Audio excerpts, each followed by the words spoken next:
बिस्मिल्लाहिर्रहमानिर्रहीम। इय्याक नअबुदु व इय्याक नस्तईन। मैं कंडियारो से 5 किलोमीटर पहले मौजूद हूँ इस स्पॉट पर जिस पर अरबों रुपए का माल इस तरह पड़ा हुआ है।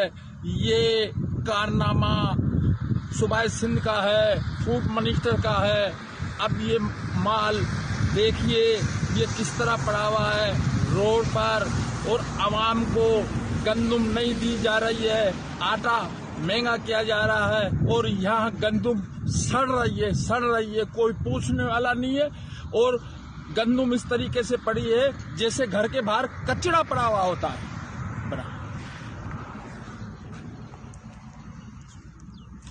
बस भैया एक दफा ले ले बस।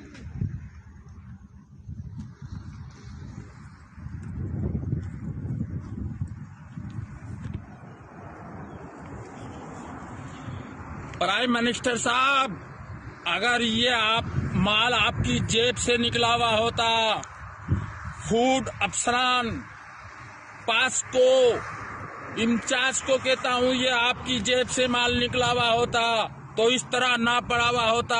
मुराद अली शाह, अगर ये माल आपकी जेब से निकला हुआ होता, अगर जरदारी की जेब से निकला हुआ होता, अगर बिलावल भुट्टो की जेब से निकला हुआ होता, और ये माल अगर फूड के इंस्पेक्टर की जेब से निकला हुआ होता, अगर ये मिनिस्टरों की पीपी के मिनिस्टरों की जेब से निकला हुआ होता, ये पीपी गवर्नमेंट के जो